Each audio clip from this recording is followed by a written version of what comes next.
Hi, guys. We're live. Hello. If you're here, say hi. Yes. Say hi in the comments. Hello, Yang Gang Book Club. For our second ever happy hour. This is Yang Gang Book Club happy hour. Today we have a special guest. Yay! So this is my mom. Her name is, well, I guess I'll just let you introduce yourself. I'm Robin Vanscyoc. I'm a third grade teacher and a reading specialist with an emphasis on dyslexia. Awesome. Yeah. Was that good? Cool. That was good. And we wanted to bring you on because A, you're Megan's mom, and B, this month our theme is neurodiversity. So if you didn't catch it, we had a live stream last week with my friend Faith as we launched the YGBC talks. And we have at least two more scheduled. Yep. But we also want to make sure we're doing the mid-month check-in where we can just be casual. But we thought we would still lean into our theme and hear from this interesting perspective of an educator, right? Yep. Yeah. So make sure you guys say hello in the comments. And we'll get started, I guess, pretty soon here, right? With our discussion. Mm-hmm. Yeah? Yeah. So, well, maybe we should start with just talking about your history, Robin, and like get to know you as a person. As a person. Can you hear me? Testing. I have a degree in psychology, and I am certified as K through 12 teacher and as a reading specialist. And I can assess and test and tutor students with dyslexia. You want me to go back to when I was in the Army? You want me to go back? Oh, yeah. That is a really interesting. I was in the Army. I was in the Army. I was in military intelligence. Served my country for 5 years. Awesome. So it's kind of a unique aspect of it. I think that kind of gives a unique perspective. Okay. Oh, I see Karina. Hi, Karina. Let's say hi in the comments. Hello, Karina. So glad you're here. No. They used to be on Zoom and seeing everybody. I'm like, where's Karina? Oh, yeah. My mom's been Zoom teaching. So she's used to, when she's talking, seeing the people who are listening. Yeah. But in this instance, we're talking to each other, and that's it. So Kateri and I, it did feel a little awkward when our very first one, and we were like, oh, we're just talking to the void. Yeah. You get used to it. Cool. We have David Hoover. Hello. Hey, Yang Gangers. I like that. That sounds fun. I know. Cool. How are you guys doing? Karina said, did you bring anything? It was me for me too. Yeah. I have water. Yeah. It's happy hour. So what are we drinking? Water. Healthy juice. Water. Beet juice. Water. Yeah. On my end, happy hour is a little early. I also have a quiche that I need to eat, so I might pop out for a second because I literally wasn't done until right before this live stream. So yeah, but we have Megan and Robin to entertain you if I pop out. Yeah. Maybe like while we're still waiting for people to come in, Could you like tell us how Zoom is going, like teaching? Oh, it's now the next week is our last week of school. It's wonderful. The students have learned to adapt. The parents, poor parents, I think the parents are really stressed out.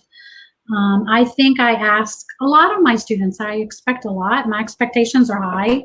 Like, I don't just get on there and I've heard, students and parents say that other teachers in schools are like, they just get on there and play games and like just allow them to talk to each other, which I do. I mean, we play fun games. We do scavenger hunts, but I teach my math lesson every day. I read to them every day. My YouTube video, I read to them. We just finished The Tale of Despero, and then we watched the movie together. So, I mean, I'm used to it now. I'm ready to get in the classroom. Don't get me wrong. Yeah. It took, this whole time to get used to it. But like I said, my kids, they are well behaved. Yeah. They keep themselves muted until they raise their hand. They either raise their hand or use a little icon. It's almost as if it's the first several weeks of school and they're shy, because they're on the screen. So that's actually, that was a good thing. That helped with. I was watching her grade yesterday. And yeah, and that was hard because the parents scan the stuff in and then send it through email. And so it's kind of this weird, she was grading compare and contrast essays. Their finals. Yeah, and it's hard because you're so used to being able to mark it and you can't on a picture. Yeah. But I give them feedback. I send everything. I do a weekly progress report for corrections. So that way, because normally, I give their paper back and they can see the corrections on there. Or I always make my kids redo their work, especially with math. So it's just different. It's very time consuming. Very time consuming. How about your mom? If your mom, is she still a teacher? No, she missed the bullet or whatever. Yeah, she stopped teaching almost a few years ago now. I don't know what she would be doing if she had to do Zoom. She also would be at a huge disadvantage because she had very, very disadvantaged students. Like one of the worst areas and really like no one knows about her school because it's like almost even not Modesto's where I'm from, and I don't know what those kids are doing because it's like very poor neighborhood. So that's not fun to think about. Yeah, it's definitely. But like even my boyfriend teaches, and he teaches at a really nice private school, like some celebrities' kids, that kind of thing. Some of them are at a disadvantage too because there's mountains here, and a lot of them have like these big mansions out in the they don't necessarily have the best internet connection, I guess, or maybe it's not like even necessarily kids with mansions. Just some of them live out kind of not in town and up in the mountains, and so actually even some of his students are struggling, and some of them are not able to really participate very much. So it's affecting everybody. Oh yeah, definitely. I mean, the kids are missing, all of our end of the year activities, field day. We were supposed to do a book report float for their last biography, and that was something, especially the ones who have older brothers and sisters that have gone through third grade. They were looking forward to that. So just a lot of sociable things. I want to highlight this comment. So he said, I have a stepdaughter in second and a nephew who lives with us in third trying to e-work with this. I feel bad for anyone trying to read the pictures we send in. Like I tell my parents, we are in it together and we are just like trying our best. If I can't read it, and I will I will zoom in and try to make sure before I send, I am so sorry. I can't. Could you believe it? So it's just kind of like a give and take. Like I try to have grace for my parents because I know, a lot of my parents are doctors and nurses, and they're in the medical field, so they are with, COVID patients. So I try to, it's normally like, okay, by Friday, by 10 o'clock, I need all the assignments. But of course, I still have assignments coming in from this past week because parents are on shift work and, they're exhausted and tired. But it's okay about the pictures. Teachers should be understanding, Yeah. Especially for the young kids. Because they're really having to put a lot of time, and I'm a very hands-on person. And so if a child doesn't understand, I go and I'm right over top and helping them. And I can't do that. I'm like, I can't. I just want to help them, and we're on a screen. That's a struggle with, with being an educator too. It's like you can't be there with them. Yeah. But it's okay. Who was that? It's okay. David. It's okay, Dad. Right? David. It's okay, David. It's okay, David. I'm sure the teacher understands. Yeah. Okay, Megan, I have one more question for your mom before you get started. I was just curious, what would you say, Robin, is what's your teaching style, or what's something that you feel like characterizes who you are as a teacher and how you work with your students, and then how has that changed because of having to do distance learning? Well, I have the many styles of learning. We do so many different for assessment purposes. I give them many opportunities, and even for let's say for spelling, I give them a tic-tac-toe form, and it changes every quarter. So there's always something new, and on the first tic-tac-toe, the first quarter, write your spelling words with shaving cream, and at home the parents would send me pictures of them writing, their spelling words with the shaving cream or whipped cream or whatever they have, slime. So I try to incorporate science experiments in every subject. I love science. So I incorporate science experiments in everything. That's a big thing with me. I'm also good job, with the hand hugger. The teachers too, they're like, oh, we miss your hugs. And that's a private school, so it's a little, different. Yeah. That reminds me of my mom when she was teaching, because I had a second grade teacher who would have before you left, everyone would line up and hug the teacher before they left. And so she's like, I really like that. I'm going to do that. And so for years before she retired, she would always give the students a hug. And she said that they were always just so affectionate to her afterwards. I taught because of that. Years, and so I've taught second and third grade, but second grade longer than third.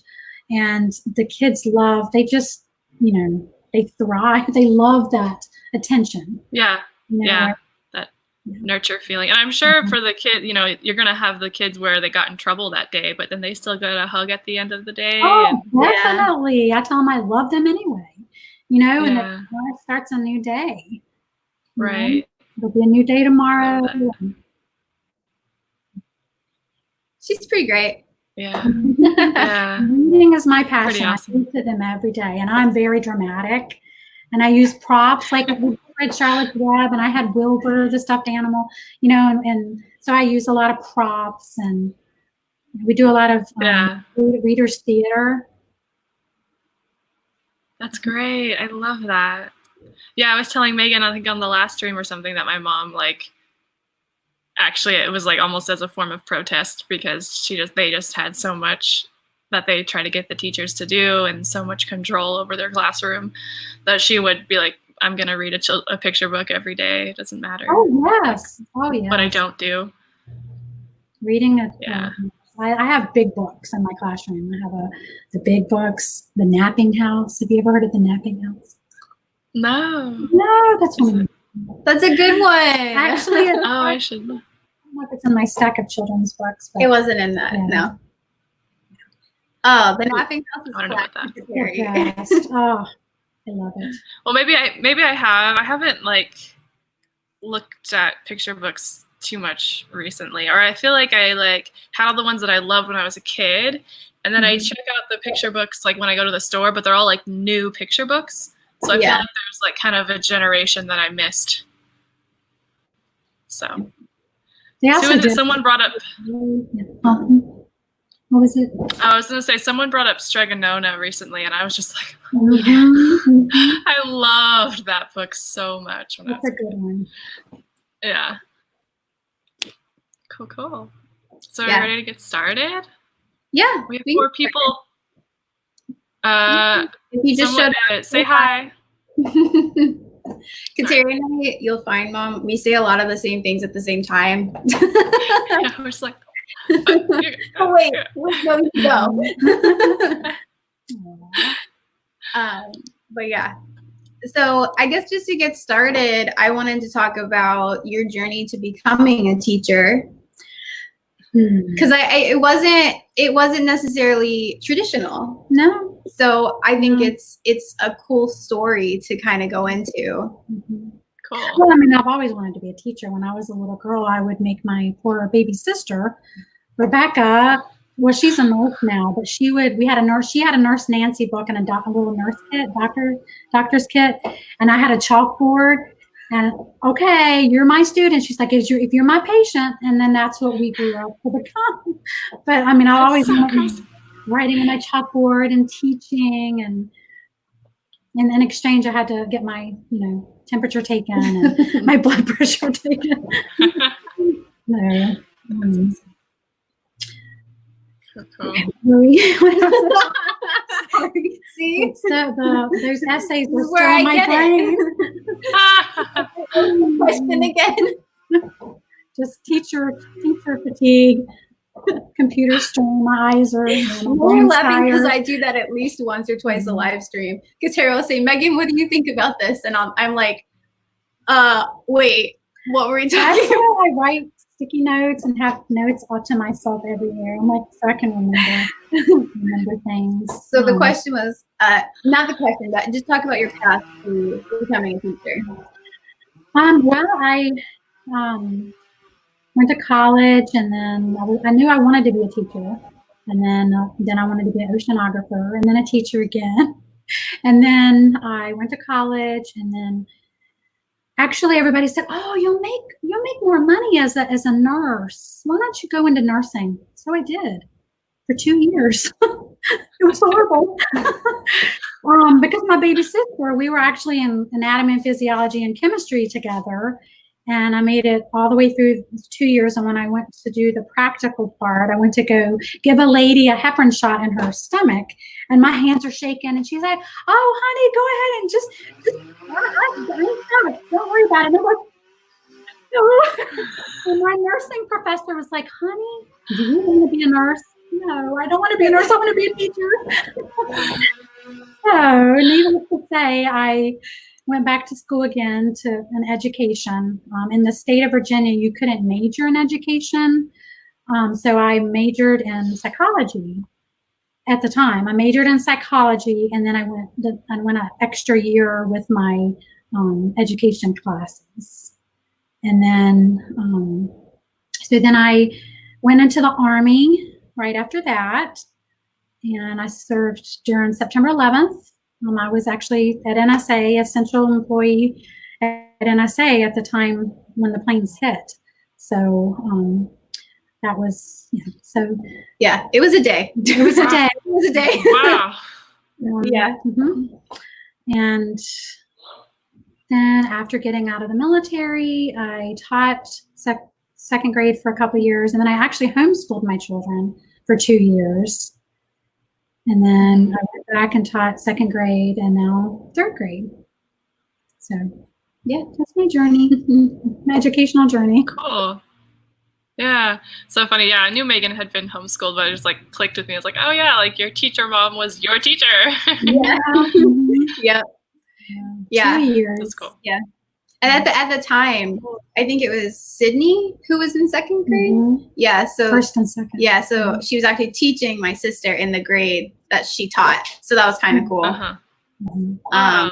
Yeah. So I honestly, I have compassion for parents who are teaching right now, because it's hard homeschooling your children. It really is hard homeschooling your own children, and trying to find the boundaries between, like, okay, we're home, we're learning, versus, okay, we're home and we're learning. Yeah. You know, it's not. Yeah. Yeah. I mean, I made my children do the pledges and everything in the morning. She did. She did. We had to do the Pledge of Allegiance every morning during homeschool. And I would take, when I love it. go into to the state of Maryland to prove that, you know, all of my students, you know, my children were learning, I brought boxes, and they're like, you don't need all of this. I'm like, but here, this is what we've been doing. I felt like I had to, since I was a teacher. Yeah. Yeah. It was fun. Yeah, you will. It was a lot of fun. It was almost like, I don't know, I mean, we went on actual field trips and like did actual science experiments, and like it was fun. It was a lot of fun. Wow. Wow. You're lucky, Megan. Yeah. So, you're like, are you looking at David said he Googled oceanographer. Oceanographer. Yes, I wanted to go to the Great Barrier Reef, and you know. yeah. Yeah. That's cool. So do you like to teach your students about the ocean? Oh, we love the ocean. That's one of my themes. I have a theme every year. I change my classroom every year. Like next year, it's the jungle, and I've already started preparing for it. Next year. Boxes showing up at the door every day. Oh my gosh, I love it. That's so cool. Yeah, and my star student for the week they have their own little desk, and they're gonna have their little vest, you know. She said, yeah. Yes, I love that. Miss Frizzle, I love Miss Frizzle. She really is, Jazz. She really is. And then Karina said, I can tell you're a wonder mama like my mom. Oh, she is.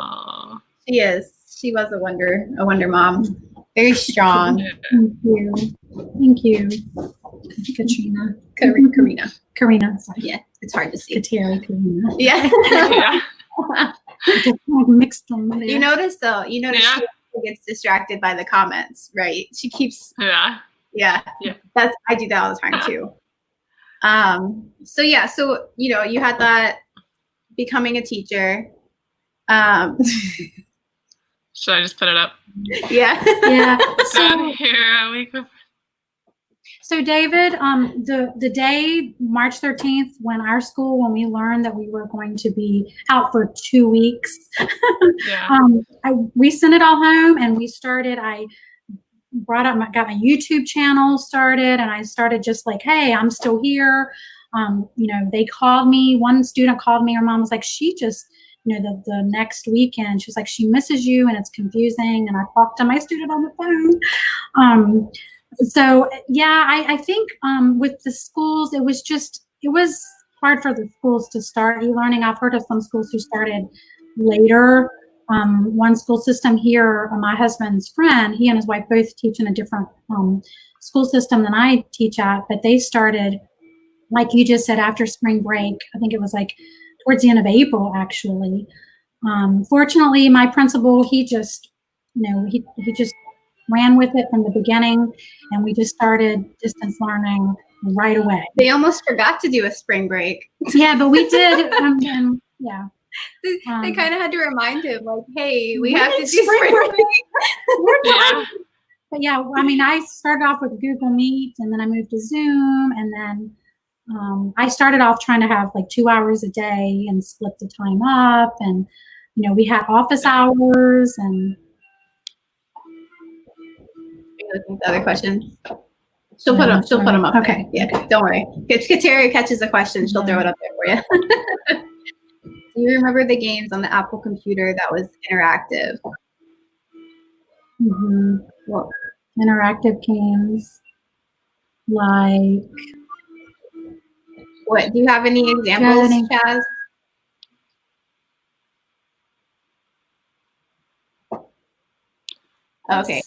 He said we should go back to that type of teaching. Yes, ADHD. yes, most definitely.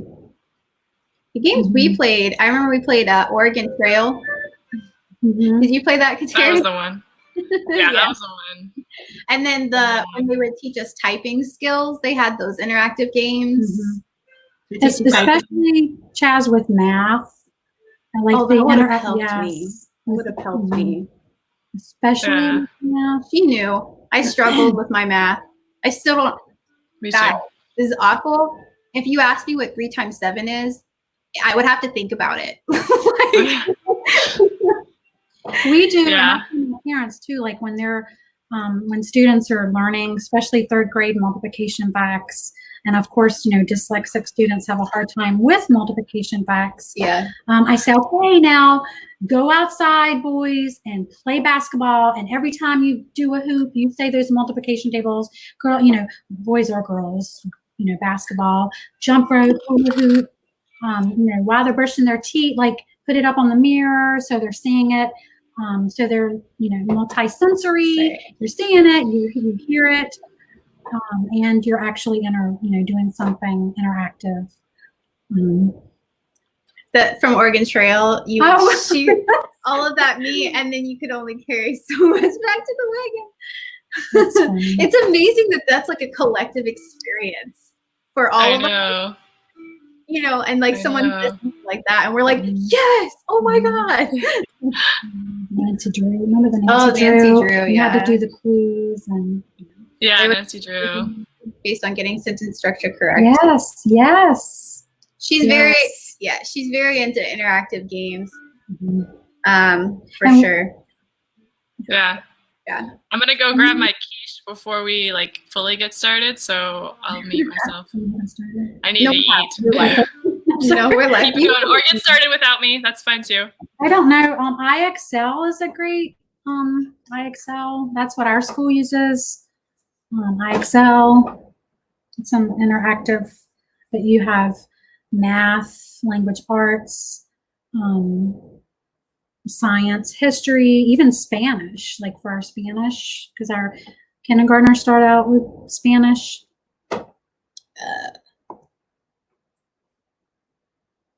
Kids these days, so many choices, they're not going to be able to bond over. It's so true, David. Yeah, there are so many choices. I just said David like Alexis. David. There are a lot of choices. Yeah. Oh, hey. It can be a little overwhelming, too. So glad you're here. Thanks for coming. Trumper. In case you guys are just showing up, Trumper for Yang. My mom's not on Twitter, so she doesn't. I actually am, but I only use it to vote on The Voice. Yes. Yes, that's all she uses it for. It's really cute. So let's take some more.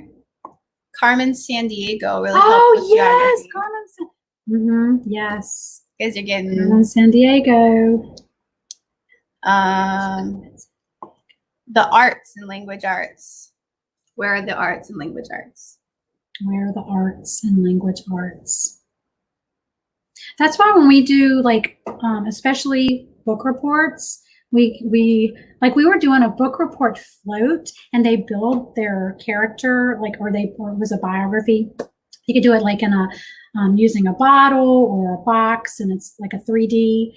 So they spin. I mean, they know about this at the beginning of the year, and we have a float parade, and that's one thing they look forward to 3rd through 5th grade, and so they create. Yeah, I mean the arts. I try to put the arts. She puts the arts in there. Another one from Taz. So Taz is a very interactive on the live stream. We love him. Yeah, that accelerated reader program at my old school, we did that, Chaz. We don't use that at this school. You just whispered. Oh, did? You were like, we don't use that at this school. Oh, did I? Yeah, my old school, we used the accelerated reader program. I really like that as well. Mrs. Townsend, she loved. Oh yeah. So it's really funny, funny story. The very first school that she taught at. So my mom taught at just smaller private schools so that we could go there for free. And the very first co-teacher that she had, he's actually teaching at now with the new school after not teaching together for like 10 years, 10 or 15 years. Like, yeah. Wow. And then ended up back at the same school. Yeah. So it's kind of funny. Oh, Trumper for Yang said you can catch me on the YouTube also. He has a pretty popular YouTube channel. Yeah. He literally just interviewed Andrew Yang. Yeah, he did. Oh, wow. Okay, so Love Trumper for Yang. Thank you for being here. Trumper for Yang. Yeah. Okay. I think you and Ron would like him. Okay. Yeah. I like his math. We do too. Yeah. Yes. AR tests. Oh, per week quotas and tests. Don't get me started, please. She's like, no. Oh, testing. No, we can talk about that. We do too much testing. Yeah. We do too much testing. Okay. So let's use that to segue to segue.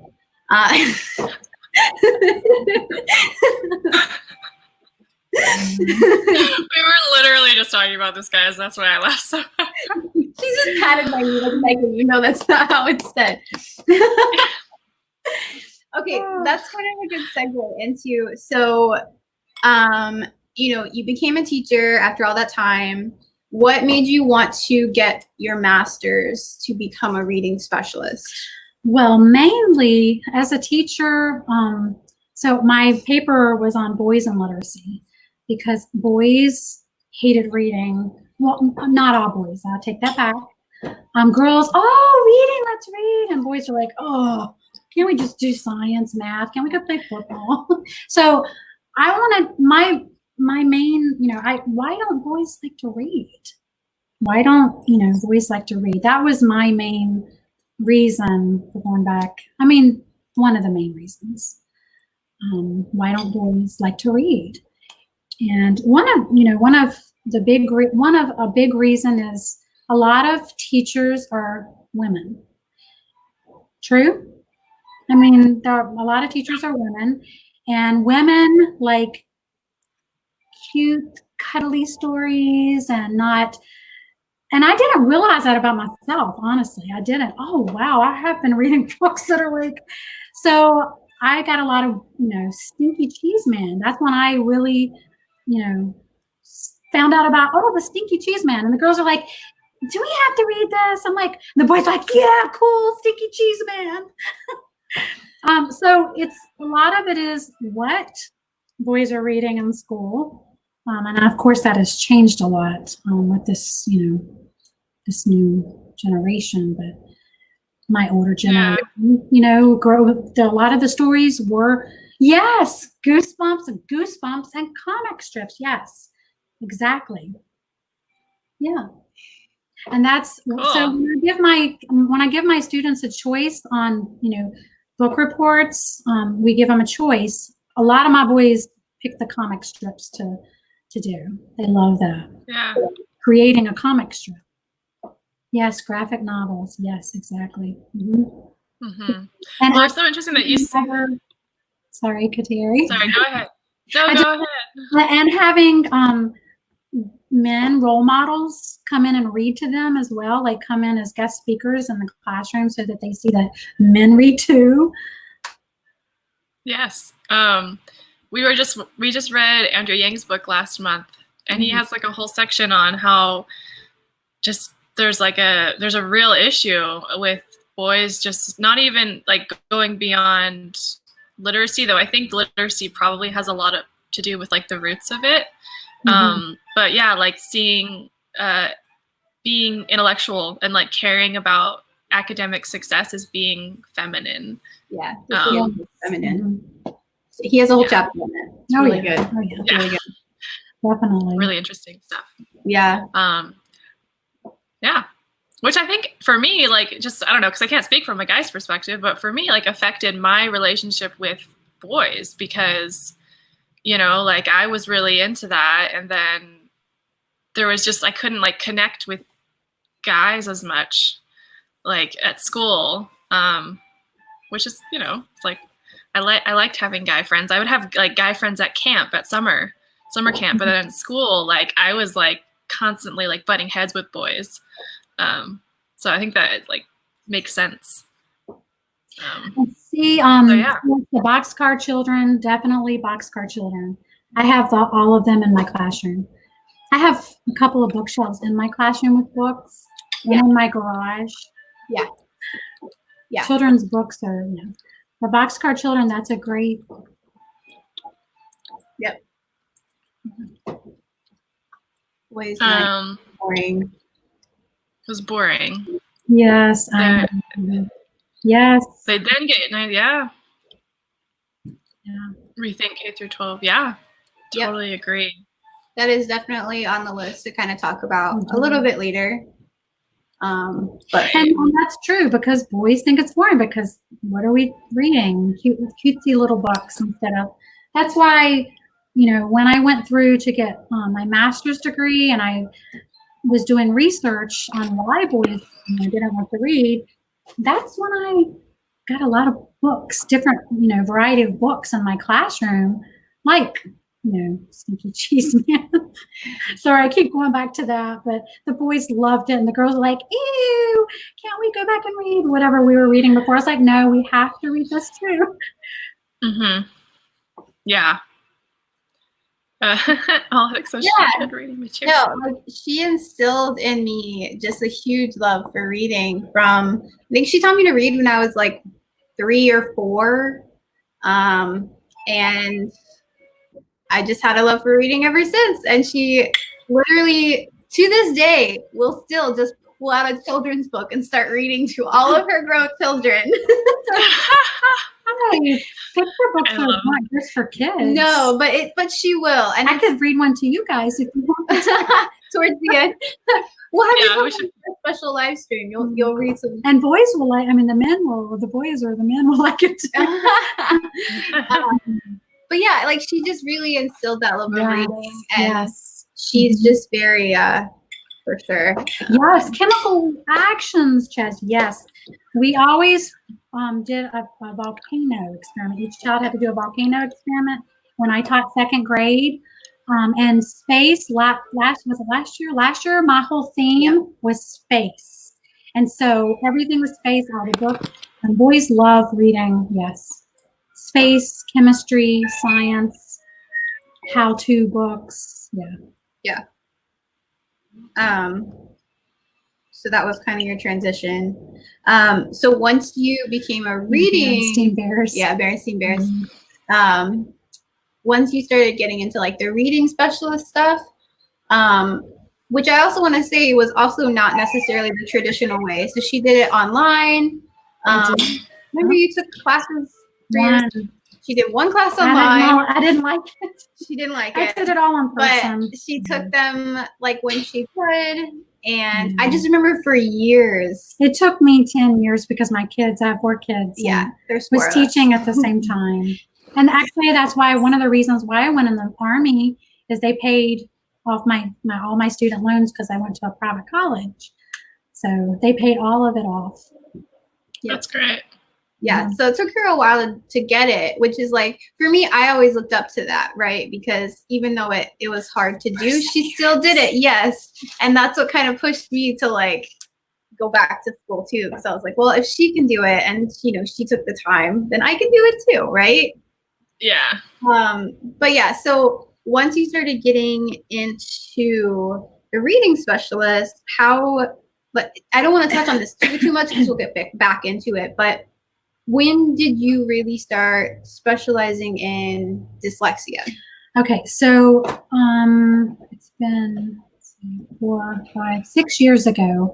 My principal came to me and said, would you like to go to this dyslexia? It was through the University of San Diego.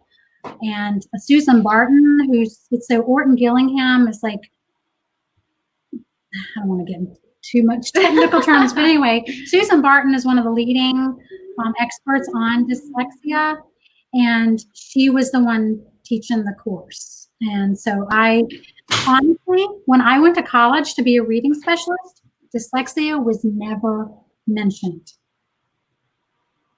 And so when I went through this course, I was like, oh, it was a big eye opener. Like, I know this child and this child and this child was dyslexic. And so if you don't understand about dyslexia, you tend to say, try harder, more, practice more, try harder, practice more. That's what teachers tend to do. And you can't do that with a student who has dyslexia. Like, they're trying their best. And so I went to this course and I became a dyslexia screener for my school. And so it was a pilot program at the school I was at before. And I screened 8 students at the time. And I tutored 3 of them. And then I had some of the teachers who were tired come in and they tutored them in the Barton system as well. And so I've been tutoring one of 4 students for 2 years, 4 students for 2 years, because it is not, a quick fix with dyslexia. Oh, your child's dyslexic, so it's a lifelong. Yeah. Okay, so then kind of getting into that, first let's ask, since this is our Neurodiversity Month, let's ask. Sorry. You're fine. I'm looking at all the. Yay, we'll get to it. What does neurodiversity mean to you in particular? Okay, I personally, for me, every child, no matter what is going on, learning disability, no matter what is going on in their life, they should have the same opportunities as other children to learn, and they do have the capacity to learn. And we should have high expectations for them. I like that. And that's a good thing, because I think with neurodiversity, and we kind of touched on this if you guys were on the last live stream with Kateri's friend Faith, I think she kind of touched on that as well, as like we just don't have high hopes almost, or high expectations for some people under the neurodiverse umbrella. I'm actually glad you said that, because I think that's a really important thing to think about.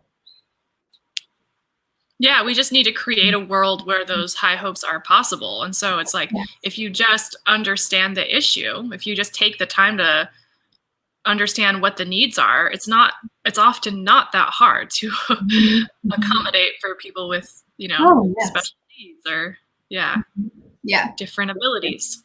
Yeah. And a lot, and there's no like quick anything, do you know what I mean? Like there's no quick fix. It takes time.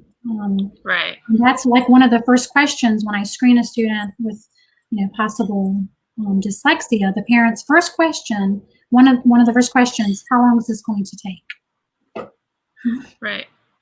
Yeah. It's like, that's not the question, Yeah. Right. Will this help my child be successful? That's the question. Yeah. Right. It's like this urge to just be normal. It's like, okay, just like, when's the normal gonna happen? That's all I care about. Instead of adjusting and realizing that this is your normal. Yes. Yeah. And it's okay, because there are a lot of famous people who have dyslexia. We'll get to that later too. Sorry, there are. Yeah. There are. Super interesting. I love how Chaz keeps calling her mom. Oh. Yeah, I know. Young Game Book Club mom. Yes. What are your thoughts on standardized? They're a tool. They're a tool for teachers to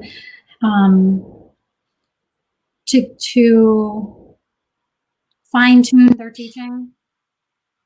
They're a tool. That is my testing. It's a tool for teachers to use to help their students. I think people put too much stock in testing. I was like, that's what we need to get to. Was that it's great for the teachers to gauge their teaching, not so great that the students are then held up to that. Because there are other ways to assess students, and not every student is a test taker. Right.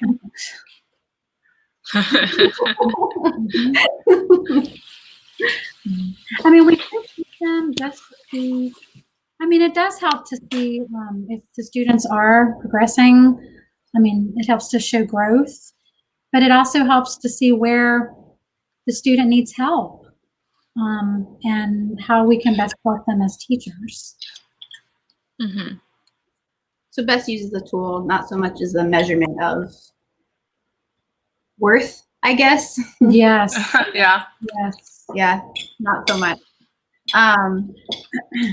So, you know, just so everybody knows a little bit, you know, because she did say earlier that dyslexia wasn't even mentioned during even her reading specialist courses. So why don't you go ahead and just kind of like a quick rundown, I guess, or definition of what dyslexia is. Okay. I'm going to read my definition because I want you to project. Yes. Okay. So it's a neurologically based, often familial disorder. You said it right. Familial You said it. disorder, which interferes with the acquisition and processing of language. Okay. So dyslexic students always get labeled as lazy or stupid. Like that's, you know, or they label themselves that way. And there are different like degrees of severity. Like you could have a child who is mild, you know, has mild dyslexia versus like profound. So there's like different degrees of severity. Mm-hmm. Okay. Now I have this personal question because I know that you've mentioned to me before, and I know it's something that I struggle with, and I know people in the Yin Yang Book Club have talked about this a lot too. So dyslexia and ADHD, is there a little bit of a correlation there? It's 40%. 40% of students with dyslexia also have ADD, ADHD. Mm-hmm. Yeah. And at least 1 in 5 students have dyslexia of some form. Like in some, yeah. Mm-hmm. And more states are starting to, number one, it should begin in teacher education courses. And they don't, you know, at least my education courses, they don't talk about dyslexia. So awareness, teacher awareness. And I know that I'm also licensed in the state of Virginia, and renewing my Virginia license, they had just a little course on dyslexia that you had to take before you could even renew your license. So awareness, I mean, they're becoming, you know, states are becoming more aware. Yeah. Which is important, right? Because you can't get diagnosed with it if there is no official diagnosis. I mean, even in the state of Maryland, we use, so we try to do early intervention. So we try to test in kindergarten and first grade, or not test, assess, okay? Because, you know, early intervention is important. Yeah. Mm-hmm. Yeah, I mean. Sorry. I'm hot. I said I forgot my thought. I forgot what my thought was. I was like, I was waiting for the end of the sentence, and I could see Kateri was too, and we were like, Well, I was just curious. So you're a 3rd grade teacher. How much, like, what are the possibilities for early intervention then?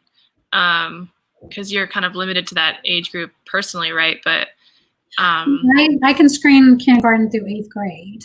I mean, our maximum school is kindergarten through 8th grade. So we give them, I'm sorry, now I remember what I was talking about. So the state of Maryland, we don't have a screening tool for dyslexia. So we actually, the state of Mississippi, we actually pay to use theirs. Yeah, very interesting. Wow. Yeah. So our school paid, so we use a Mississippi Dyslexia, the pre-screener for kindergarten, first grade, so that we can then go on. No, we don't technically, we wait till second grade, because a big thing, one of the big things with dyslexic students is is directionality, up, down, right, left, east, west, directionality. So a lot of kindergartners, first graders have backwards letters. They write their letters backwards, but that does not mean that necessarily they're dyslexic. Of all the signs and symptoms, there's a website that I can give everybody if anybody needs a website to go on that has the sign and symptoms. And this wonderful website, it's a free website. She has free videos, and parents, if they're concerned about if their child has dyslexia, you have to have at least 3 of the symptoms. But that's why we wait till second grade, because in kindergarten, first grade, yes, they might, put a B for a D or a P for or mix some of their letters up. So we wait till second grade to actually tutor, even though I'll tutor them if they're in kindergarten or first grade. Yeah. But then you also screen new students as well, don't you? New Students. Any new students that are enrolling, she'll do a screening for them as well. Just wanted to highlight, Chaz said, I see where Megan gets her ADHD. Sorry. This is also her first time on a live stream, guys. So she's also, I think, slightly flustered. Well, I've been grading compare contrast essays, and we went for a long hike. We did. We went on like a almost 3.5 mile walk this morning. So she's tired. I'm tired. Flustered, sorry, but I do have a lot. That is why, was that Chaz? Chaz, yeah. That is why I have, I'm a very organized person, very, very organized person, but I am like that. My mind goes in many different directions, so I write everything down. I'll get up in the middle of the night and write things down, sticky notes. So sticky notes. That's what we do. Yeah, I do that too. With our issues. Yeah. Okay, that's why I just wanted to ask about that. And so then in your opinion, having talked about dyslexia and ADHD and all of that, would you say then they fall under the neurodiverse category? Definitely. Okay. Mm-hmm.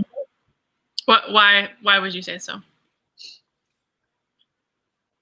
Because it's a neurological. And actually, with the studies, their right brain is larger on MRIs. They're more creative.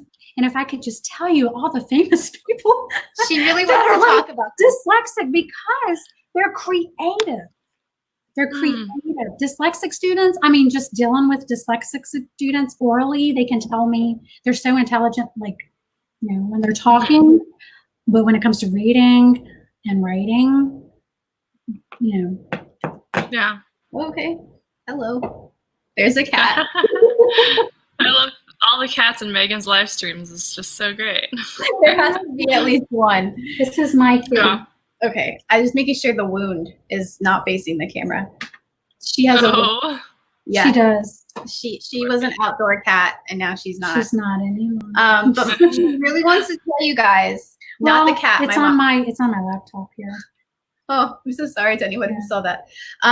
She wants to give you guys a list of famous people, both past and present. Well, because I tell so when I'm trying to, I've honestly had parents shy away from their child being screened. Are they autistic? Is what they ask me. Can you hear me, Kateri? Yeah. Oh yeah, that's just my earphone. So they're so misinformed, and I give them such a teacher. I always first tell them the website to go to, the video to look at. Just watch it. Does your child exhibit these? Do they have a messy bedroom? That's one of the things. Dyslexic students, yes, but you're not dyslexic. I have known you. She's listing off all of these stuff, that's also, all of these things, and I'm like, what did you not tell me? But that's also ADD.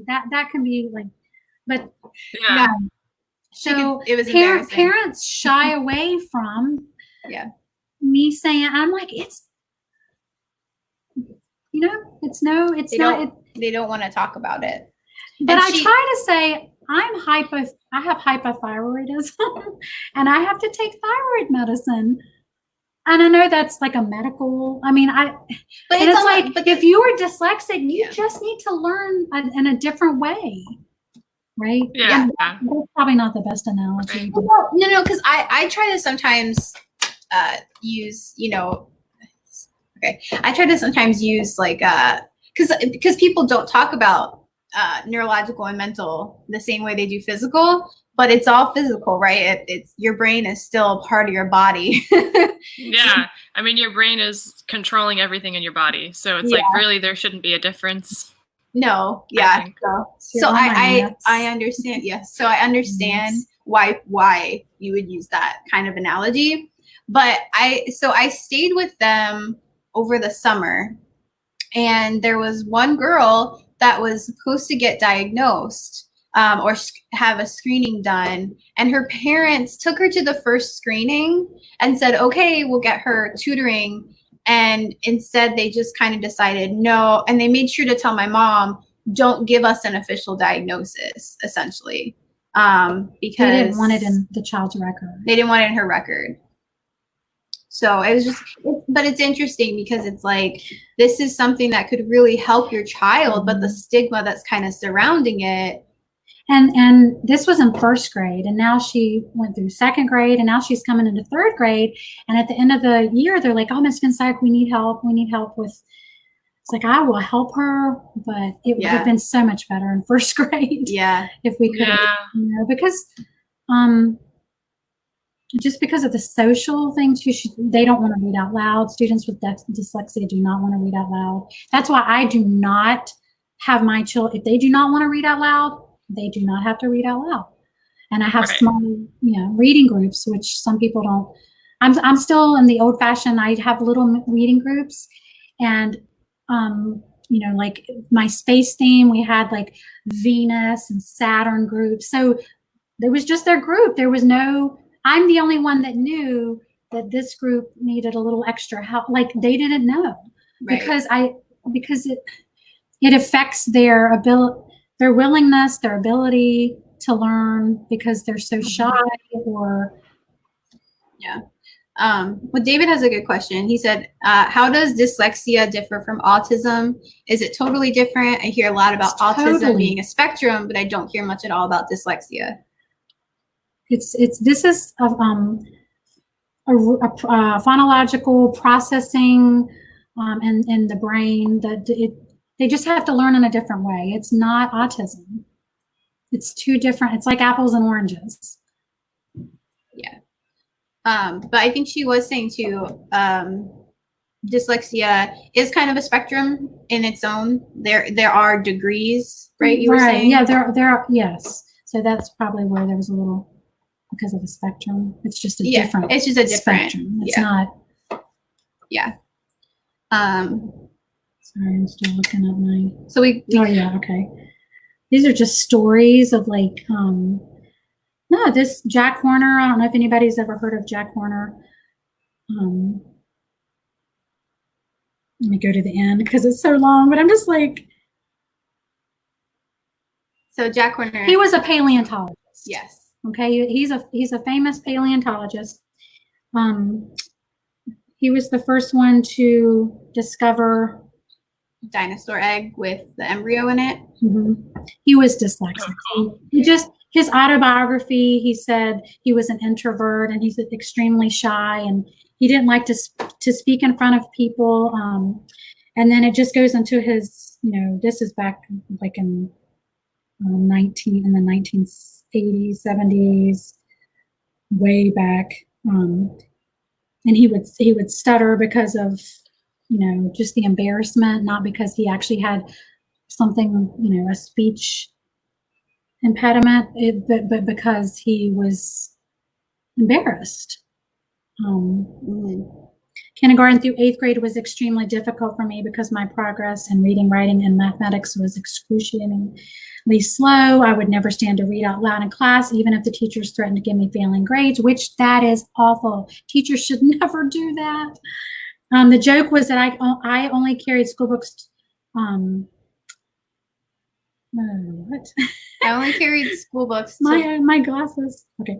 To the last, my lanky adolescent body against the strong winds of Highline, Montana. He used them as a shield against the wind, but not actually to read.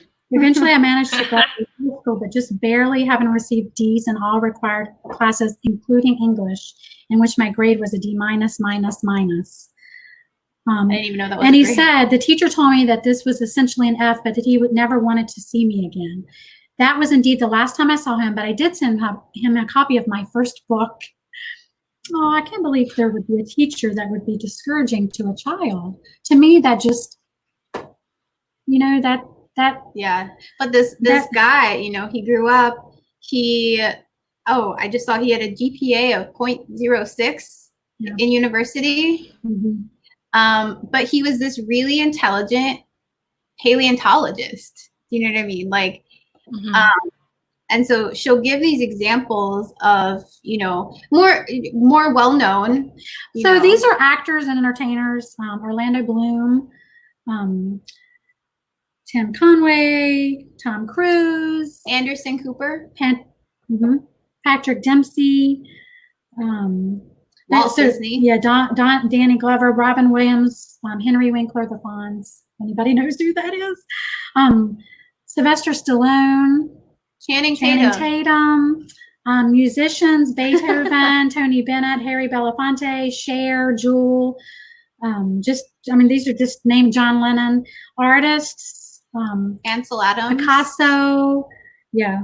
So the Michelangelo, Vincent Van Gogh, architects, which I don't know if anybody's an architect out there that knows famous architects, fashion designers, auto design. And you can see that these are a lot of in the fields of creativity. Very if you creative. notice the writers and poets, Hans Christian Andersen, Edgar Allan Poe, F. Scott Fitzgerald, Mark Twain, John Grisham. I love John Grisham. She's a big Jules Grisham fan. Verne. Athletes: Magic Johnson, Muhammad Ali, Billy Blanks. Terry Bradshaw. I didn't know Terry Bradshaw. Tim Tebow. Yeah, I didn't know him. Bruce Jenner. Entrepreneurs and business leaders. Yeah, it's just like it just goes on and on and on. Government. Yeah, literally tells you all. The list just keeps going. Nelson Rockefeller, Franklin Roosevelt, the 32nd president of the United States. I mean, it's just so I try to think. I know, but try to like reassure parents. This is just a different way, and they didn't have the benefits or the knowledge that we have now to help. They didn't have that back then with John F. Kennedy. I didn't know John F. Kennedy. Galileo, Alexander Graham Bell. Sorry. Isn't it amazing? Wow. Like Thomas Edison, Albert Einstein. So you can see that they're creative people. And so if we can get, the screenings across the board as like first of all, I guess we have to get some states to acknowledge that it's an actual disability or condition or whatever you want to call it, and get these screenings. It sounds like it's not that difficult to do. There's even just resources online that you can kind of get the ball rolling yourself, and you get the early intervention, and then it makes like a world of difference. And that's kind of what neurodiversity is about. Like you were saying, like your definition of it is just making sure we have equal opportunity for everyone. Yeah. No matter your different abilities. Exactly. Yeah. Yep. So we kind of covered. I have a list, guys. I also have a list to organize my thoughts.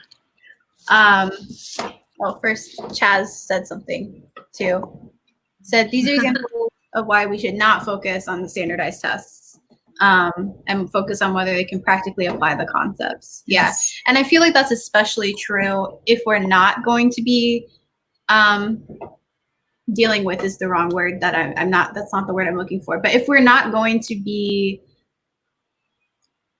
assessing these students and then we are not going to then be helping them accordingly, then it's not really fair to keep having those standardized tests if you're not going to give them the help that they need in order to then be able to take the standardized tests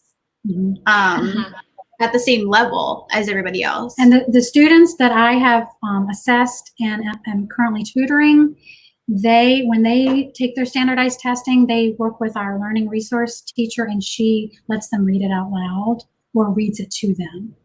Because while they're in the program, which could take, 2 to 4 years, depending on the length and, the student's severity, you're supposed to, their parents, like there's a list of accommodations that I give the parents.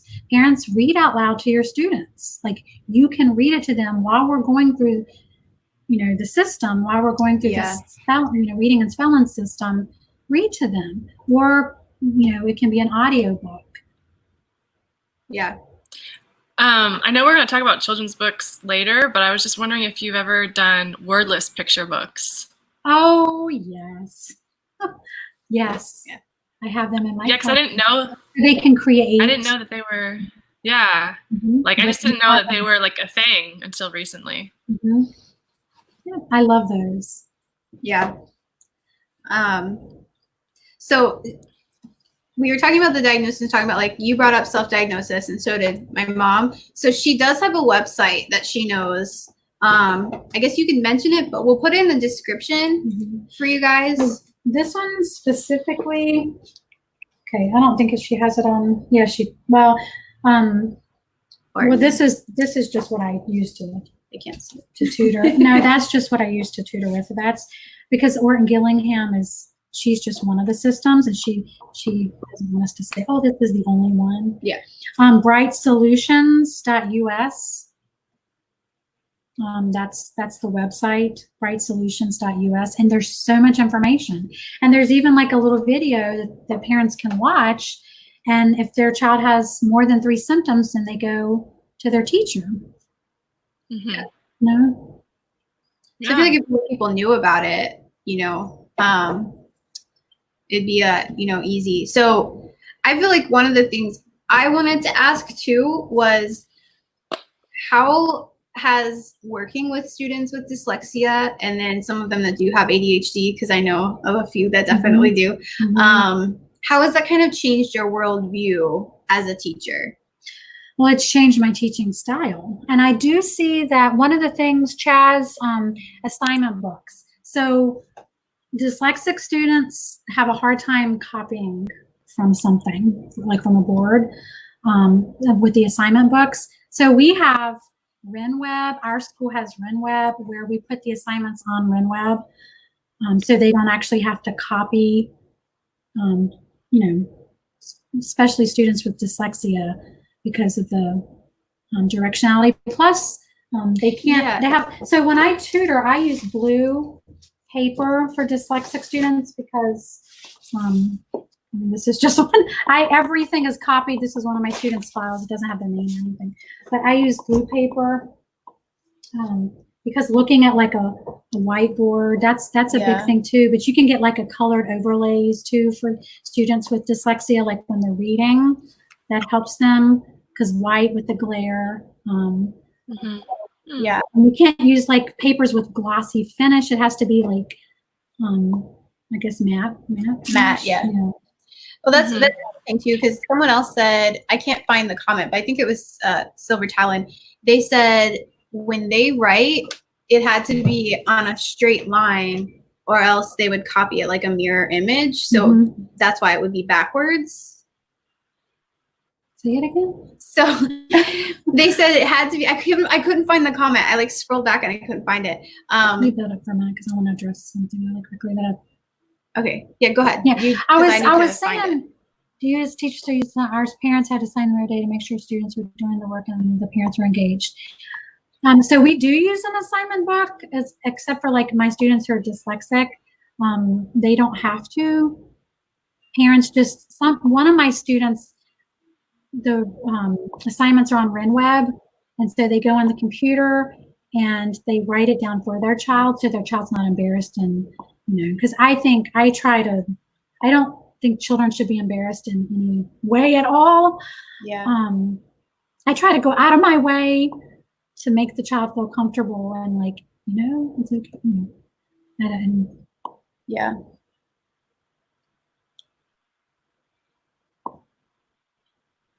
That was, he said, I know parents tend to blame the school system, but then they don't actively engage and help the students. Yeah. Here's a good question. Why does reading aloud seem to make my dyslexia worse?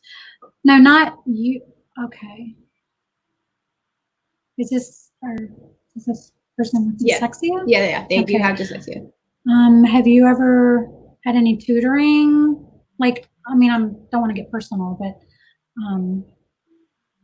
it's because it's a processing issue, right?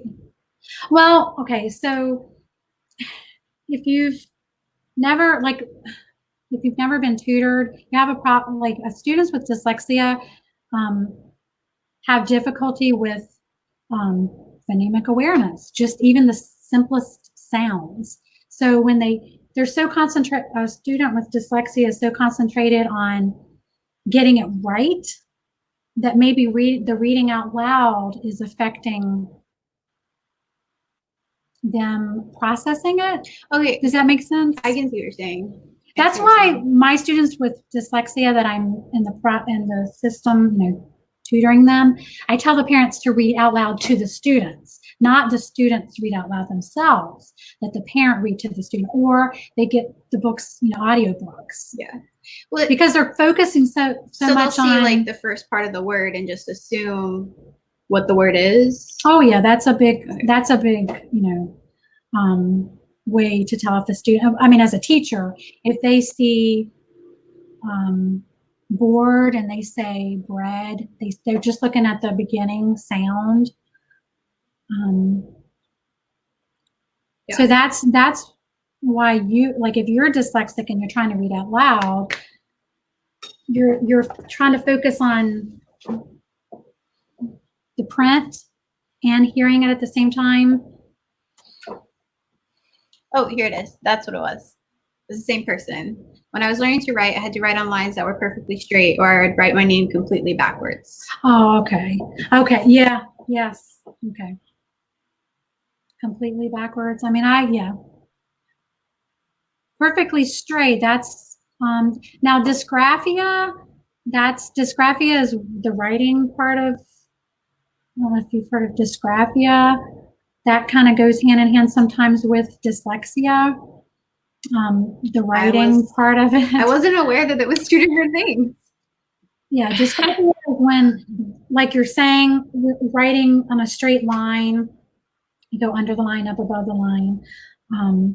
That's dysgraphia, which goes along with dyslexia, but not always. Not always. Some of my students who are dyslexic don't have dysgraphia, or just like ADD, I don't think I'd ever heard of dysgraphia. Well, that's where they're gripping the pencil too hard, or if you have to lay your head down to look at where the pencil, if you see a student lay their head down to see where the pencil, that's dysgraphia. Gosh.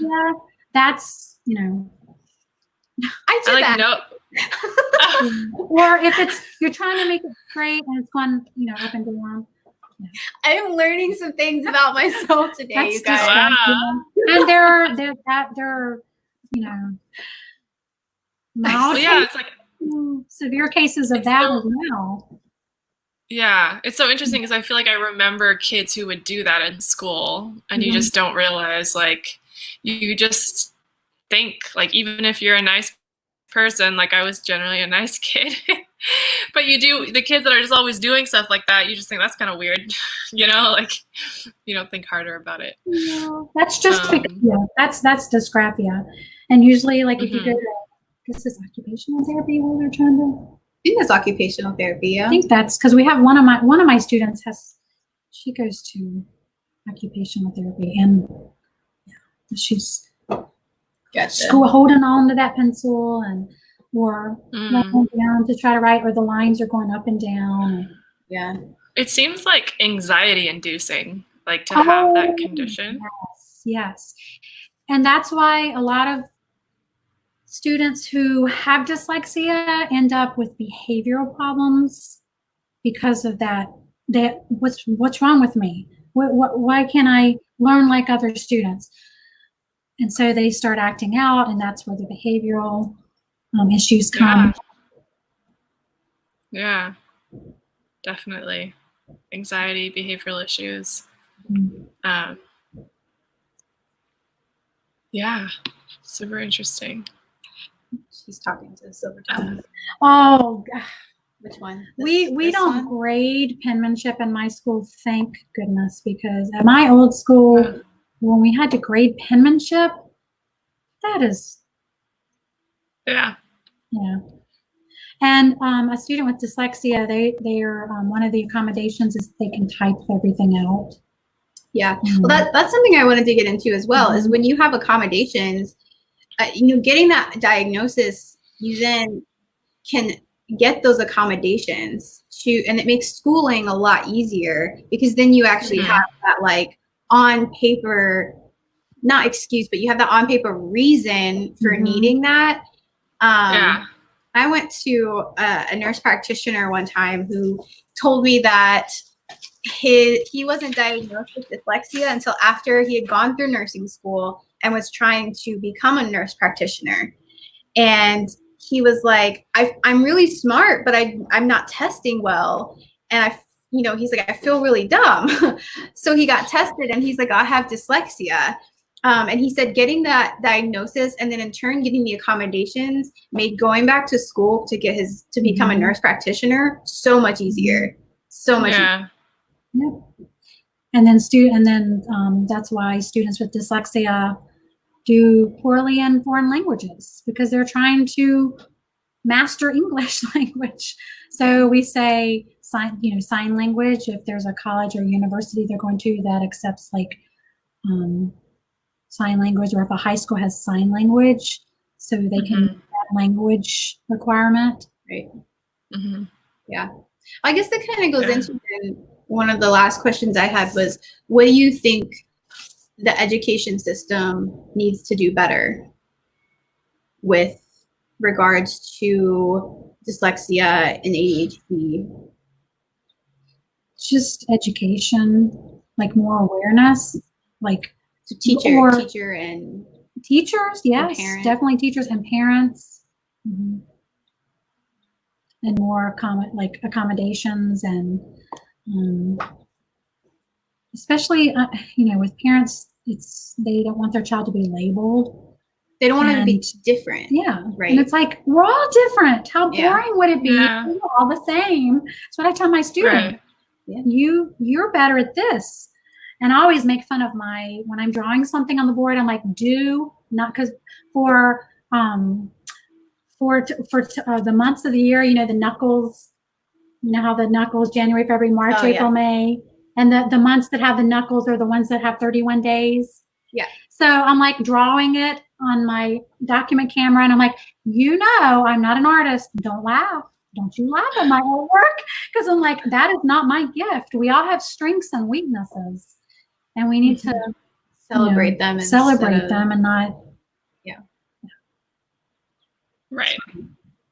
You guys are giving really good comments. I know. My high school didn't follow my IEP. I fail almost every class. I gave up and learned from YouTube instead. So, were you ever diagnosed with? Yeah, I think dyslexia. I think they said they were. Yeah. Okay. And then Chaz, because Chaz has ADHD. He said it was taboo when I was in school in the 90s. Being on Ritalin had the stigma of you being dumb. So to address that, it's not fair. My students, I let them stand. Like my boys, they stand and they work. Like I don't. We do brain breaks and exercise Constantly. I have a big thing of brain breaks and they enjoy picking them out. And because I have a hard time sitting and focusing for a certain amount of time. So I'm like, brain break. Yeah. Yeah. No, we do exercise. We do so many fun things because of that, because of being chubby. Yeah. And what time do you guys start school in the morning? So my school, back when we were in school, it was 8:25. Like that was the first bell that rang, and then 8:30. Yeah. Yeah. Because I'm curious if you have any thoughts on like if schools should consider like starting later or for sleep, because I know that's a big issue too. Students are coming in exhausted. They're not getting enough sleep. Yeah. Yeah. Yeah. That's interesting. And then this girl over here, she was called Popcorn. My nickname in second grade was Popcorn. She popped everywhere and talk. I'm like, I know. As her mother, I would pick her up and I'm like, I know, I'm sorry. She's talked all day long. But child, oh my gosh. you know what I do in my class? We have chit chat time every day. And I let them tell me anything that's going on, and we have it throughout the day. Yeah. Because they need to talk. Kids need to talk. We need to talk, right? Yeah. So I'm like, I say it's called chit chat time. I think that's kind of the issue, right? Is that we forget that kids are people too. You know what I mean? It's like they're sitting. How boring! I cannot stand to sit. Get them up and move them around in cooperative learning groups and brain breaks constantly, and let them talk about what's important to them all throughout the day. And you have to let them talk. Let the kids have a voice. Yes. Yep. Yeah. Megan, do you have any more questions, like dyslexia, neurodiversity questions? I don't think so. I think I kind of asked everything. Okay, I have one before we move on to the other book discussion. We want to talk about books too, but so I work in mental health, and I work with a lot of people with like diagnoses of like kind of depression and anxiety and schizophrenia, and we actually have these interesting trainings where they try to put focus on letting the workers experience what it's like to be in that position, like to simulate it in a way. So one of the most interesting ones was we did for schizophrenia, we did groups of 3, and you were supposed to try to have a conversation with someone. Meanwhile, someone had a piece of paper and was like speaking into your ear while you were trying to have a conversation, like simulating hearing voices. So I was just curious if, based on your experience with the kids, like how would you have any like descriptors of like what that's like for people who are not dyslexic? Like, what does that feel like? If you like, because I know you don't, if you don't have it, it's still hard to explain, but just kind of based on the frustration or something. Like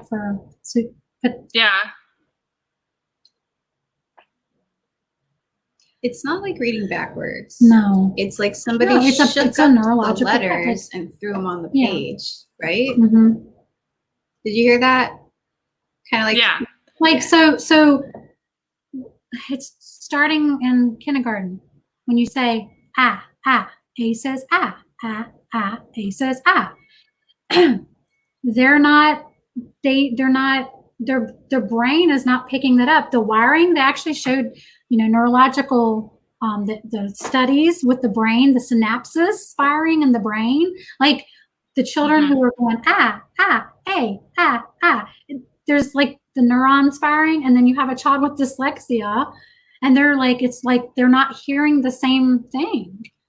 They're not like, it's not going in their brain, and they can't get it out. Or they can say it, A, but they the neurons that form that path, there's not a connection. That's the only, I mean. Well, that's really interesting because the only thing that I was pulling from what I understood of it was just like the literacy element of reading something and it not looking like what it actually is. But that adds a totally whole new layer to it of even just for them, it's even just the sound that can be. Oh yeah, it starts with it's not, which are like the basic sounds. Yeah. That's why we don't do well learning phonetically. Mm-hmm. Yeah, and so that distinguishment is. A lot of them learn by sight. They just right. Yeah, they're not. Well, I'm wondering then, Silver Talent, if you want to comment, like if you could put it in terms that someone who does not have dyslexia, how would you describe it? If you want to put that in a comment. That's a good question, though, Kateri. I like that. It gives me something to like. She's good at asking. To think about. She's good at that. Because normally, even with dyslexic, you don't in any way let anyone you don't point that out. Yeah. So if a student has to leave to go do something with our reading resource teacher, I just say we all learn differently, and he's just learning a little differently than we are right now, and that's all I really say about it. Okay.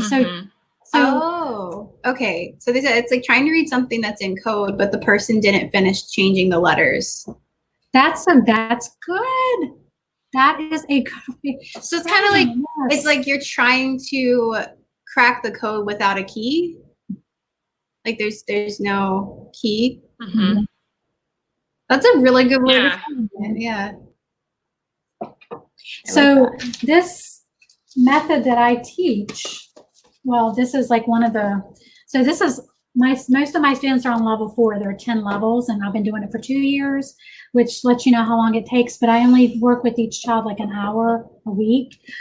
So what this does is it's very, I guess, explicit and intense, one-on-one. Yeah. Very one-on-one. Right. But to try to help the child break the code. I like how he put that. Yeah. For me, as a dyslexic teacher, Right. That's a good, really good way of putting it. Yeah. Yeah. Because having those things like sort of in your pocket to explain to people, like you're in a pinch and you need to explain it to someone, even another student.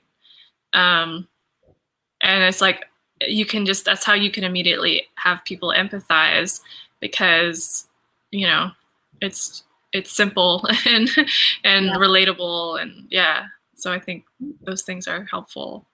So thanks to both of you for helping me with that. Cause it's like you think about these things and then you sit and talk with someone, you're like, oh wow, I really don't know what about it. Like tell me more. Yeah, for sure. And with Susan Barton, who I train under, the reason she got into, the whole Barton system and creating it is because her nephew in school was having all these issues. And she was like, okay, I want to know why and how can I help him? Not just, he's misbehaving and he can't read and he can't write. He's having a hard time with certain things in math, like students with dyslexia, sequencing, the long division. These are things they struggle with. Long division. Oh God. Yeah. Well, I mean, it's hard for everybody, but How do your students describe their ADHD experience when they read? Yes. So I won't remember the words, but I can tell you what happened. What happened? Plays out like a movie. Yeah. I'll say that's kind of how my thought process works, Chaz, actually, is I see things kind of like when I'm thinking, it's like thinking out loud almost, like I'm talking to myself in my head and then I'm picturing things as they're happening. And I do that when I read too. And if I don't do that when I'm reading, I don't comprehend what I read. I won't remember what I read, and I'll have to go back and read it again. And that's, I you know, feel one of my very students currently, I feel like he's always, when we're reading something, or he's one of the students that I tutor, but he was also in my class in third grade. I feel like that's what's happening in his mind all the time. He is playing it out like a movie. Yeah, exactly. That's a good description. Yeah, because if you don't, you start thinking about other stuff. Yes. Mm-hmm. He gets and I will say too, like when Chaz said earlier about kids with ADHD feeling dumb, I felt that. Like I was one of those kids that, like, I mean, our family's like naturally smart, I guess, but I remember being in class and it being so easy for people to just sit down and study. And for like a week for a test, I would only be able to sit down the night before and with colored index cards, color-coded index cards. And I had to really like force myself to focus and still get like a B. Or I could just not study at all and wing it and get a B. And I remember feeling so dumb because I was like, I feel like I'm smart and I thought I understood this, but I'm not like it's not sticking in there. It's just kind of in and out, and it was very hard. And it wasn't until I kind of researched ADHD more, and she researched it more, and then my husband researched it more, that I was like, my life makes sense. But that's a really, Chaz, that's like the perfect way, yes, I think, to describe it, like a movie, is that you see everything like a movie. Yeah, directionary. There's no difference between left and right. Yeah. Now, is that something that's for everybody who has ADHD, or is that? I mean, that's, or not, or dyslexia. They don't have to have all of the symptoms, the signs and symptoms. Like it could be for that student, but not for Okay. And with my students, with the B and the D, like B and D. So one of my students now, she always holds it up and she goes, I can't see. I say bottom derriere, or it's like, okay. No, I'm sorry. I say belly, like your pregnant belly, and this is your derriere, your bottom. You have to put it in terms they understand. Yeah, it's like, oh, mommy has a belly, she's pregnant. Well, because her mom, they have 5 kids, and she was, and then this is your derriere. That's yeah, the directionality. Yeah. I will tell you, Silverton, I will genuinely get my left and right mixed up. So I'll be giving directions and I will straight up say left, even though I saw that it was right. I will say left and genuinely think left. So I get that too. It's like disconcerting because you're like, oh. Yeah. And then Chaz, I have internal conversations with myself all the time and then respond to see if it makes sense. Yeah. I do that too. All the time. And it's interesting. I was just doing it earlier. Not everybody does that. Her husband, sorry. Not everybody does that. Yeah. Not everybody can talk to themselves. That's a good strategy though. I talk to myself all the time. It's a good strategy. You're talking yourself. But apparently sometimes some people can't hear themselves in their heads. Which is like so hard to comprehend. So because it's such a fabric of my life, and also just talking to myself out loud. I think it's like it helps me keep my attention. I mean, I don't I struggle with attention in different ways. That's something that I do a lot. Talk to myself. Yeah, a lot. I know left from right because I have a dominant hand. I have trouble with asymmetric instructions. Okay. Yeah, I always have to do that. Like, this is the hand that has my wedding ring on it. This is the left. This is the hand that I write with. This is the right. I have to physically do that sometimes. By like association. Yeah. Yep, association. Yeah. So you guys, I think that's all the questions that we have before we get into she got a few books to share, but if you guys have any other questions, you can put them in the comments. You can email me too. I do best in the morning. I'm a morning person. About this time, I am exhausted. Like I am. She's not like I get up at 4 in the morning, and I do my best thinking, and I do my best work in the morning. Yeah. So if you want to email me with any questions or, to my email. We can put her She email can put my email. Yeah, I'll put it in the comment. Yeah. Description. Mm-hmm. The description. Yeah. I was like, why does that sound wrong? So yeah, Kateri, do you have any other questions?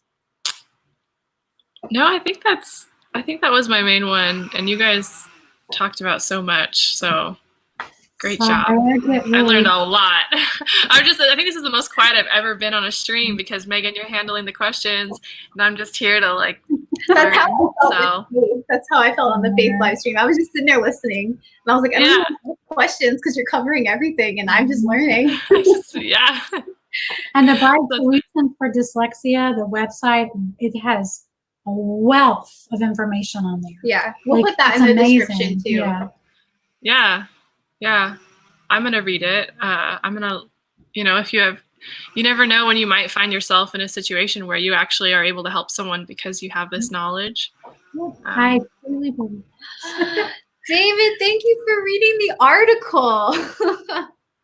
I'm so happy you read it. That's so exciting to hear. I know. Yes, unique skill set as opposed to. Yes. Yeah. That's why I know it was called Neurodiversity in Artificial Intelligence, but I felt like the article should have been called Neurodiverse Talent in the Workplace. Right. Because it in the 21st century. Yeah. He said, LOL, is that rare? No, this is just the first time that we've done articles, so we weren't sure if people were reading them. We usually do a book, but because of the subject for this month and because of COVID, getting books has been kind of hard with shipping. And so we just wanted to have a diverse reading materials for this particular thing. So yeah, it made me happy that you actually said that because we just weren't sure people would do it. So it just made me happy. Yeah. Yeah. Oh, he said that he agrees on the title. That it should be called that. Yeah. But yeah, I think that's really great. And I think we'll probably bring that up at our end of the month discussion. But that's really cool because that's the same exact kind of like thought process that I think Kateri and I had as well as we were reading it. Right. What article? So we just posted about it on our page today. Or no, yesterday. No. Yeah, I posted it in a comment section this morning because someone asked about it. But we can tweet it out again today, so that way you guys. Yeah, well, we're gonna continue to. Oh yeah, we were gonna do like a poll today, I think, Megan. Cool, yeah. We'll post that either today or tomorrow or something. Yeah. But yeah, just look out. We have already announced one, and we'll do more later. And I'll cover more housekeeping stuff at the end. And yeah, we're almost there, but we're gonna talk about some books. Yes, so we are in the book club, guys. So she left some of my books over there. I did. I picked the 3 that looked the most interesting to me. Are you gonna grab? I'm so excited. She said 3. So excited. Oh, I'm so excited. Oh, she does have the napping house. I have 1,000 children's books. It's amazing. Okay. This is one of my favorite, and I read it to my kids, and they laugh. Because I think laughter, we read a lot of joke books, and like on the Zoom, when we were doing our Zoom classroom, and we do our little brain breaks, and we do dance videos and stuff on YouTube. I have them tell a joke, and a lot of my, especially my boys have joke books, and we tell jokes. Because we need to laugh. It's like you have to, and this is a silly one. I used to study joke books, actually, guys. Yeah. Fun fact, I loved being the class clown. I would study joke books. This one is a husband and wife. They're a husband and wife team. Okay. So Audrey Wood, she's the author, and then Don Wood is the illustrator. And it's hilarious. And I also have this in big book form in my classroom. I have a lot of big books. And they come over to my reading group. When she says big books, it's exactly what you're thinking. Big books. Like huge books. So I have 2 rocking chairs in my classroom, a blue one and a red one.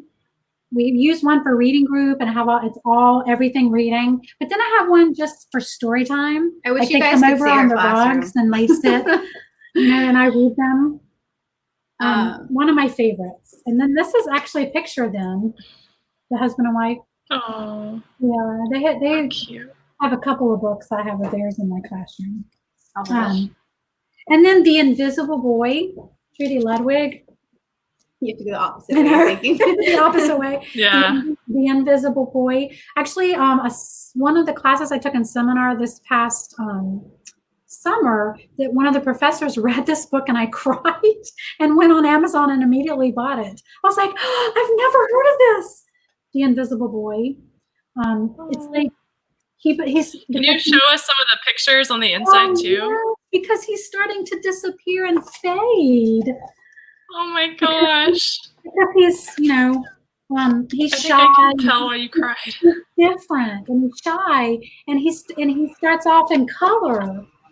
He starts off in color, and then he starts to become black and white, and he starts to disappear. And then at the end, his color starts to come back. You see how his color is coming back, and it has dialogue, because I like books that have, different formats here, like the dialogue. This is a good book. It is a good book. And then at the end, he's in full color. He's in full color because they recognize him as a person.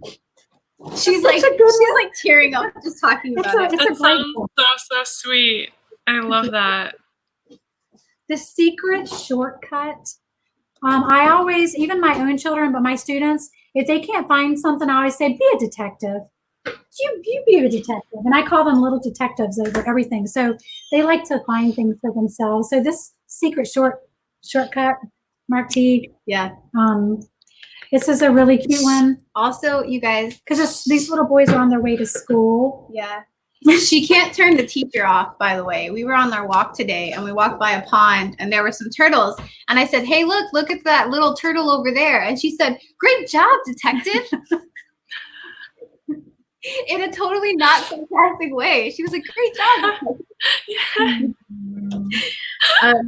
This was cool. Those shoes. This is a really good one, too. Mary Beth Bullets and Noah Jones is the illustrator. Other way. So on the back it says, I have dreams about these shoes, black high tops, 2 white stripes. All Jeremy wants is a pair of those shoes. The shoes everyone at school seems to be wearing. But his grandma tells him they don't have any room for want, just need. And what Jeremy needs are new boots for winter. In this warm and very real story from Mary Beth Bullets, illustrated by Noah Jones, a young boy realizes that the things he has, warm boots, a loving grandmother, and a good friend, are worth more than the things he wants. This is a really good one. That's a really good one. Yeah. That's a really good one. So this is so sweet. Mrs. Katz and Tish. So this one? Yeah, this is a little Patricia shout out Polacco. To Erica, because Erica loves Patricia Polacco. Yeah. She hasn't shown this one though, so we'll have to see if she's read this one. Yeah, ask her. Me. Yeah. My mom bought one of the books that Erica recommended the last time she read these books. The old lady. I love that. That's the old lady who named things. Yeah, I remember that. Yeah. So this is a good one too. I wonder if actually, hold on. Okay. Oh. We don't need to see me right now. That way we can see the books better. Oh, but we miss I'm still here, guys. We miss I'll you. pop back on in a minute. I'll back on. I want to see the books. I can't see them very well, so I'm going to leave. So this one was Larnell doesn't know his neighbor, Mrs. Katz, very well until he sees her adopt an abandoned kitten. Mrs. Katz agrees on one condition, that Larnell help her take care of the kitten, which she names Tish. As Larnell grows to love Mrs. Katz, he also learns about the suffering and triumph Black history shares with the Jewish heritage. Finally, they celebrate a festive Passover together, but their friendship is only just the beginning. Excellent book. Yeah. By the way, I don't know if you guys know, Terry hopped off for a second just so you guys could see the I feel books. so exposed. She just wanted to make sure you guys could see the books. So this one, Enemy Pie. I read this at the beginning, the very first week of school, Enemy Pie. on how to make your enemy your friend by making them enemy pie. This is such a good book. It's really cute. Oh my God. Well, I really highly I feel recommend like Erica would also really like that one. Yeah. And it says, for my best enemy. The kids love this. So I'm like, always make a friend out of your enemies because there's a way. There's always a way. That's a good one. Yeah. That's a very Yang Gang book. It is very Yang Gang, yes. That's so Yang Gang. That's so Yang Gang. Everybody knows this. Everybody knows this. The little but I read it. I read it to my kids. read it to my children. The Little Engine That Could. And I'm like, what did the little engine do? I think I can. I think I can. I think I can. So, it's a classic, but you know. It's a good one. A good one. Favorite, I Love You Forever. So this is one of my favorites. Yeah, so I don't know if you guys saw this on my Twitter. I shared this one. My mom read this for us on her YouTube channel. And I shared it on my Twitter page because it was really cute. It makes me cry every time I read it. I Love You Forever. And it's about a little boy and his mom. It's really cute. Yeah. So that's all the children's books that she has. But we wanted her to share a book for the grown-ups too. And I had to tell her to do this one because this is one of her absolute favorite authors. Tana French, In the Woods, which is also a movie that I recently watched. In the Woods.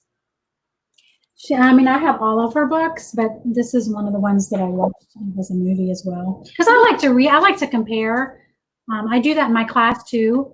We watch the movie and then compare the movie to the book. Did Charlie and the Chocolate Factory. Oh, we read it. I read it to them, and then we watch the movie. Fun fact, I did that musical. That was one of the first musicals I did. Charlie and the Chocolate Factory. That's awesome. Yeah, doing the Oompa Loompas was really, really fun. We had a lot of fun. But yeah. What's In the Woods about though? I haven't heard of that. So Tana French, she's really good. She's a thrill. I've heard of her. Yeah, I don't think she's not. So this is about like there are 3 children and they go into the woods when they're younger, and one of them was it one of them? No, he's the only one that comes out. Remember? Because I'm thinking of the movie. I recently watched the movie, and as you know, the movie is always different. It's different. I was like, wait a minute, that wasn't in the movie. He was the only one that came out, and so he grows up to be a detective in the woods. And then there's another one that was with this that was. So she kind of all of her novels, I think, are interconnected in some way. Like there are characters and the story. Yeah, so there might be one character in another book that was just a side character. Yeah, and you're like, hey, that person was in the other book. Yeah, so it's kind of cool because she's built this world, but it's not a fantasy world. It's in Rob Ryan. Real world. You know what I mean? Yeah. But she's kind of built this really cool. I know I'm talking about too. We read these books together, so we have our own little mother-daughter book club thing. If she has a book that she likes, she'll tell me to read it, and same thing with her. But Tana French is one of the ones that I think I like this one, but the likeness was really good. That one's too. really good. This was real the ending. Remember the ending? Yeah, I think if I were gonna recommend any of them, I think this one. This one is the ending. I was like, what? It's like one of those. Yeah, it's a really good one. What's that one about? That's the one where they're friends and she goes back into their she's like a detective as well, and she infiltrates herself into it's a really is that the one? It's a really interesting undercover story. Cassie Maddox, because what they did in the movie that I just recently watched, they combined these two. Oh, that's interesting. Yeah. Is Cassie? Yeah, because Cassie Maddox is in this one as well. So they combined them, and I was like, oh, they combined them. Yeah. Yeah. It's really cool too, because in each book, she writes in a little bit, her voice changes depending on which character she's focusing on, which is interesting because cool. Yeah, because that's some talent, you know what I mean, to switch your voice like that. So yeah. Oh, remember this one? I haven't read this one in a while. This is called The Faithful Place. This one was pretty. Was that the first one we read? I know there was like there was one in particular that got us really interested. But yeah, so Ton of French, really, really good. And then I wanted to highlight this because someone gave you a big compliment. 2 people did. Rare teacher type that schools really need. She teaches how we were taught in elementary school. Thank you. Thank you. And then someone else said, I wish she was my teacher. Oh, I wish I was a teacher too. Oh, thank you. That's the greatest compliment ever. it is. It's a huge compliment for teachers. So sweet. Yes. Yeah. So cool. We're almost at 2 hours. What? Yeah, it went by so fast. Time flies by on these things because you're talking about things you're passionate about. Yeah. So yeah. Great. I just read a book that I was telling Megan about. It's called Longborn. And so if you're a Pride and Prejudice fan, it's a Pride and Prejudice retelling from the perspective of the servants of the Bennet household. And it's really good. It's so well written. And it's called Longbourn. So they live at Longbourn House. So it's like Longbourn. And actually, I also read it on audio. So, so I can maybe pull up the picture of it, which I really love reading an audio. Okay, it's probably gonna do the sound. This is awesome. Oh no, it's not now. There we go. See, without the glare. Yeah. Jo Baker. That's the cover by Jo Baker, and she has a new book out that I haven't read, but I think is more of a mystery novel, which is interesting because that's not a mystery novel. So she's a really interesting writer. Yeah, but it was so good and really, really well written really, really well narrated as an audiobook. So that's my recommendation for the day. Thank you. Yeah. Cool. So I guess that's all we have for today. Yeah, that's everything. Should we cheers? I don't know if you guys grab your water. Cheers. Cheers. Chin chin. We have one more question about a book. Have you read Cider Stories? Oh my gosh, that was one of my favorite books when I was a kid. I love the book. It's on my bookshelf in my classroom. It is. Yep. Yeah. I love that book. That's a good one. Awesome. That is a good one. Yeah. Oh, look who. Oh, Manny. Oh, Manny was here. Oh, I didn't see you. Hi, Manny. Hi, Manny. Glad that you could make it. I think, she mentioned JFK was dyslexic. Yes, he was. Yep. Yeah. And Roosevelt. Manny is a president, U.S. president. Yeah, he's a big history buff. Yeah. So maybe you knew that, Manny, but we didn't know that.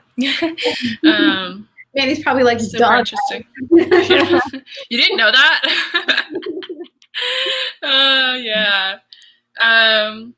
Cool. So put in your last comments. I'm going to do a little housekeeping as per usual. So yes, thank you to Robin, Megan's mom. Do you go by Mrs. Vanscyoc? By my students? Yeah. Do they go Mrs. V. Miss V? Okay. Thank you for being here. I know this won't be the last time. I'm sure we'll do another one in the future because now you're Yang Book Club mom. Love it. So guys, we touched on this earlier, but yes, as we all know, I think Woodrow Wilson. I didn't know that. Whole host of presidents, I'm sure, probably even more. Thanks for chiming in on that, Manny. We said this earlier. JFK, Roosevelt, and now Woodrow Wilson. We know three big presidents were dyslexic. So Neurodiversity Month is happening. We had our first YGBC talks about neurodiversity with my friend Faith. That's up on the channel right now. So if you want to hear more about, she is a pediatric physical therapist and also recently wrote a book. So definitely check that out. And we haven't announced it yet, but the next stream is coming up soon. It's going to be on Monday. And it's at a slightly different time. To accommodate for their schedule. This is going to be at 3 p.m. Pacific Standard Time with a man named Jay Farrow, who is CEO of a business called Kyle's Kitchen here in my hometown. And so his kid has autism, and so he started Kyle's Kitchen. It's like a burger place that is about bringing visibility and awareness of the issue, but also works with organizations. And so it's a very humanity first business. And so seeing as the alignment there was so great, I thought we would have him on for our second YGBC talks. So that's on Monday at 3 p.m. Pacific Standard Time. And then anything else? The article. Yeah, the article, just keep looking out for those. I think we're going to plan on announcing a new one the next 2 Thursdays. So we have 2 more that we're going to announce. So if you guys turn on notifications for us on Twitter, that'll make it a lot easier to keep up with that, because things get lost on Twitter very, very easily, very quickly. Yeah, and if you want to be a real friend, turn on notifications. If you see anything that we're putting out that's clearly like important information, because I think that the problem for running the book club on Twitter is that the algorithm really prefers viral leaning type content. So when we make announcements right now, we're working on a newsletter, but when we make announcements right now on Twitter, the information doesn't always get out to everyone. So if you notice that we tweet something about like official reading material or an announcement of a live stream, it would be really helpful if you could retweet that to help get the word out. Comment as well, because I believe comments make things more visible. Oh yeah. So comment, just, an emoji. I got it, or will do. Yeah. Yeah. Yeah, the classic Andrew Yang. Or comment someone that you think should see it, like tag someone in the comments. That would be awesome. Yeah. That would be super cool. So the ways that you can help support us, thank you for being here. Also very helpful. Make sure people we're trying to hit that 1K subscription number. We are almost there. We're very close. I think we're nearing 900. So we're almost to the last 100 countdown. Yeah. And then I guess we'll hit one more thing. For next month, we have announced UBI month with Scott Santens is happening, and we are planning lots of awesome things. Yeah. Tyranny of Kindness is the book. It's already we have announced it, but we need to push it more, I think. Yeah. So we're gonna post about that tomorrow. So the book is called, for next month, is called Tyranny of Kindness by Teresa Buniciello. I'll put a link in the description as well, and we'll tweet about it. The book is first of all, the book was we had Scott pick the book, so this is like directly from Scott Santens. Yeah. This is the book that he wants. If you could pick one book for the Yang Gang to read, it's this. So pretty significant reading material. It's also a little tricky to get a hold of. It is on Amazon, but Amazon can take a while shipping right now. There's also other ways you can get it though, other even used online booksellers. So it's totally possible to get the book, but we're going to try to push people to actually start buying the book this month, as opposed to waiting until June, so that you can have the whole month to read it. So DM us if you're having trouble getting the book. We can also assist you with that. Yeah. Tyranny of Kindness by Teresa Buniciello. Yes. Yeah. Cool. So I think that's all of our housekeeping. Yes. Housekeeping done. Okay. Thanks again, Robin. Hey, it was nice being here. You too. We'll hear from you again. Thanks everyone. I wouldn't mean Miss Here for you. I'm Robin to you. my students. That She makes me said, so no, call me Robin. Yeah. Okay. All right, Sounds guys. good. Bye. Bye, guys. Bye, everybody. See you later. Bye. Bye.